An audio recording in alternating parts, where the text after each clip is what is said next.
এই অযোধ্যাতেই গড়ে উঠেছে বিকল্প অর্থনীতিও। দেশের বিভিন্ন প্রান্ত থেকে অযোধ্যায় মানুষের ভিড়। বাংলা ছেড়ে অযোধ্যায় খেজুরির বাসিন্দা মন্দির এলাকাতেই ছোট ব্যবসা শুরু করেছেন। বিজেপি করায় বাংলার শাসক দলের রোষের মুখে পড়তে হয়েছিল তাকে। অভিযোগ, শাসক দলের অত্যাচারে খেজুরিতে মাছ ব্যবসা বন্ধ করতে বাধ্য হন আর তারপরেই রাজ্য ছেড়ে অযোধ্যায় পাড়ি দেন। ছোট ব্যবসা শুরু করেন মন্দির এলাকায়। দিনে এখন 1 মাসের টাকা উপার্জন করেন। রামরাজ্যে হাসি ফুটেছে বাংলার ব্যবসায়ী। কে বলেছে রাম মন্দির মানে বাটি হাতে বসতে হবে? বারবার এই ন্যারেটিভটা লাগাতার চালু করা হয়েছে যে বাংলার সাথে রামের কোনো যোগাযোগ নেই। বাংলায় রাম কোনোদিন ছিলেন না, বাংলার মানুষের সঙ্গে রামায়ণের কোনো যোগ নেই। কিন্তু বাল্মীকি রামায়ণে দশরথ পর্যন্ত উল্লেখ করেছে বঙ্গদেশের। বঙ্গ সন্তানেরা বিভিন্ন সময় অযোধ্যাতে এসেছেন। অযোধ্যাতে যেভাবে গুরু নানক এসেছিলেন, যেভাবে গৌতম বুদ্ধের যারা শিষ্য তারা এসেছিলেন, ঠিক সেভাবেই এই পুণ্যভূমিতে, রাম সীতার পুণ্যভূমিতে বঙ্গ সন্তানেরাও বারবার এসেছেন। এবং আমি এই মুহূর্তে একেবারে হনুমানগড়ি এবং রাম জন্মভূমি অঞ্চল যেটাকে বলা হয়, সেই অঞ্চল বা তীর্থক্ষেত্রে রয়েছে। এবং সেখানে একটি ছোট্ট মন্দির, যে মন্দিরটি অনেক পরে চালু করা হয়। আমি ঘটনাচক্রে কথা বলছিলাম এখানকার যিনি মহন্ত এবং তার পাশাপাশি ওনার শিষ্য এখানে রয়েছেন। কথা বলতে বলতে দুজনেই বাংলাতে কথা বলতে শুরু করলাম। আপনি বাংলার? হ্যাঁ হ্যাঁ। কোথাকার আপনি? আমি বাংলা খেজুরি। কি নাম আপনার? লালমোহন মাইতি। লালমোহন মাইতি। কতদিন ধরে অযোধ্যায় আছেন? আমি তো এখানে 30 সাল এসেছি। 30 সাল এসে এখানে আগে কামাই ভালো হতো না, তো যা পয়সা কামিয়েছিলাম, আমাদের যে পশ্চিমবঙ্গ মমতা ব্যানার্জির দল, আমার ভাইরা ব্যবসা করেছিল। একসঙ্গে আছি আমরা 25 জন, একসঙ্গে 25 জন রয়েছি। তো এই পয়সা দিয়ে বাংলাতে ফিশারি ব্যবসা করেছিল, 30-35টা ফিশারি।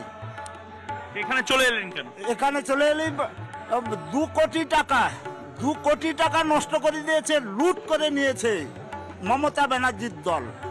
মানে ফিশারির এখানে কি মাছে কি বিষ টিষ মিশিয়ে দেওয়া এইসব করেছে? এখানে না, ওইখানে কলকাতা খেজুরিতে। হ্যাঁ, রসুলপুর ঘাটে সংলগ্ন ওইখানে।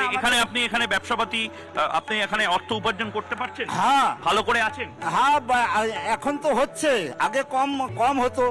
যা কামিয়েছিলাম সারা সিজন যা কামিয়েছিলাম, ফিশারি ব্যবসা করেছিল আমাদের ভাইরা। এই মমতা ব্যানার্জির দল সমস্ত ফিশারি লুট করে নিয়েছে। মমতা ব্যানার্জির দলে একজন সায়নী ঘোষ বলে আছেন, তৃণমূল নেত্রী। তিনি বলছেন মন্দির করে কি হবে, মন্দিরের সামনে তো বাটি হাতে বসতে হবে, ভিক্ষা করতে হবে। এটা কি সত্যি? আমাদের ব্যবসা করে আমাদের সংসার চলবে এই ভেবে ফিশারি করেছিলাম, আর তৃণমূলের দল ফিশারি সব লুট করে নিয়েছে একদম। আমরা বিজেপি করি বলে ফিশারি সব লুট করেছে। 2 কোটি টাকার বেশি হবে। এখানে আপনি ভালো আছেন এখন? এইরকম ক্ষতি খেজুরি থানাতে কারুর হয় না আমাদের। আর এখানে বর্তমান তো ভালো আছি। ওখানে থেকে কি হবে? এইখানে তো বাংলা ছেড়ে এতদিন, বাংলা ছেড়ে এখানে এসে থাকা, মনে হয় না বাংলায় ফিরবেন? হ্যাঁ, বাংলায় যাই মাঝে মাঝে, আবার এখানে থাকি। কিন্তু এখানে যে থাকেন, অনেকে বলে রাম তো বাংলার নয়, বাঙালির নয়।